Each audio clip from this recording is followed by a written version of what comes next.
because I'm 8-0, okay? And, it just could be dumb luck, 1 in 256.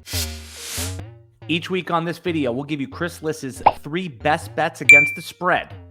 Yeah, I haven't chosen an official best bet, which is a big deal for me. Normally, it's not a big deal, but it is this year because I'm 8-0, okay? And, it just could be dumb luck, 1 in 256. It's not that crazy.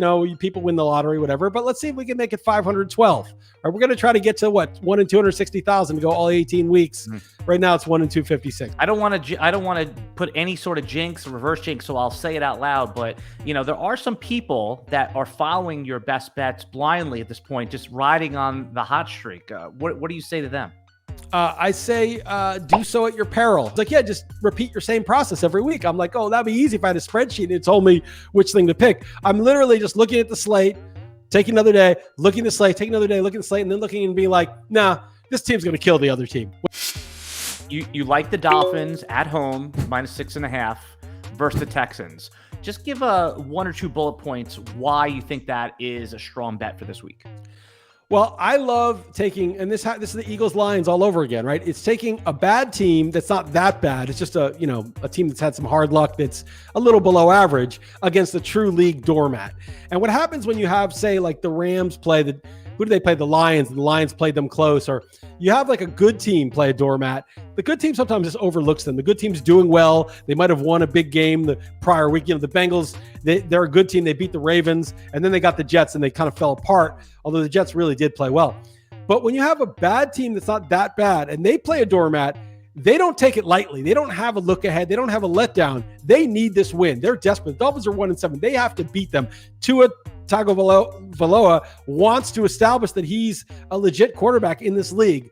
They need this win. Brian Flores does not want to go 3-14 on the year.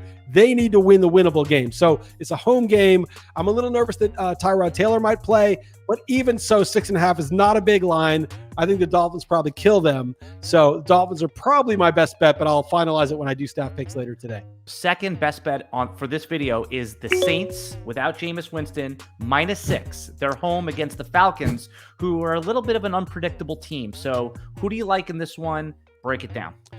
Yeah, I like the Saints. I think the Saints are a good team. I don't think Jameis is the reason they're good, right? So he's a very small reason why they're good. And so losing him, if it's Taysom Hill, Taysom Hill last year when Breeze went down was fine. He was perfectly good. He's concussed, so he has to get unconcussed. Are you assuming Taysom Hill or Trevor Siemian's going to start? I think that does play into it. I would say it's 75-25 Hill. I am a concussion theorist, and I'm an expert at concussions. I dole them out. I receive them. I love concussions. But the thing about concussions is they're unpredictable. But I just assume after this much time, like if he's not better, then there's a serious problem because, concussions are a 1 or 2 week thing. It's usually not. He's been out for 4 or 5 weeks already. Yeah. So maybe I'm overrating it. I blew on my fab and a QB flex on him. Just thinking, okay, maybe they're taking their time, but yeah, maybe he's out. Now, if it's Siemian, I like it quite a bit less. Siemian's kind of a dink and dunk guy. He's less evolved in many ways. And I feel like the Saints, though, are still so much better than the Falcons on both sides of the line of scrimmage and the secondary. They're just a more physical, more dominant team. So I think they can win with Siemian at home. I don't think 6 is that big of a line. So I still like the Saints. If they have Hill, I think it's an easy call. If they have Siemian, I still like the bet. Saints still have a rock-solid defense as well. Your third best bet is the Patriots are visiting the Carolina Panthers, and they're giving 4 on the road. Talk about this game. Who do you like, and why are the Patriots giving points on the road? It's kind of crazy. Rookie QB on the road against a team with a good defense, and yet they're laying. They're not just laying like 2.5. They're laying 4. It's a crazy line. And maybe it's a sucker play, but a couple things about the Patriots. When the Patriots are right with Belichick, they've covered it like a 58% clip over the last 20 years. Now, they definitely took a dip last year. They had a lot of opt-outs. It's a weird year. This year, they look bad again. Oh, the Patriots suck. Look, they're getting beat. But what happened? They almost beat Tampa with Tom Brady, right? They almost beat Dallas. They went to overtime. They destroyed the Jets, absolutely annihilated them.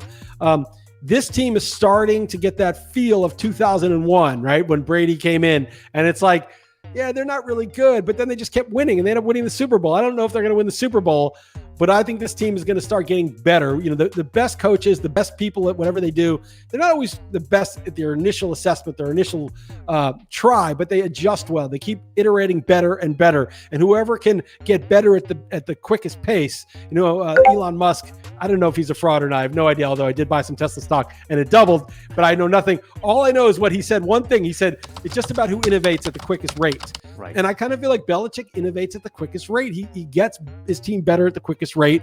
And so even if you start low, if you're getting, 5% better every game, but the next best team's getting better 3%, as the weeks go on, that starts to compound. So I like that. I like the fact that the line looks too big. And then Darnold is truly terrible. And then also PJ Walker, it doesn't look like he's ready for prime time. Darnold, even if Darnold can play, and he got really smashed in the last game, is also not, playing well at all. So I'm laying the wood with Belichick and the Patriots. PJ Walker is like a poor man's EJ Emanuel, Remember He's a poor man's EJ, yeah. Well, I would have said a poor man's Geno Smith, but Geno Smith's actually good. To see all of Chris Liss's sports betting content, you can click the link in the video description below or go to rotowire.com/try and see all of our premium content for 10 days free.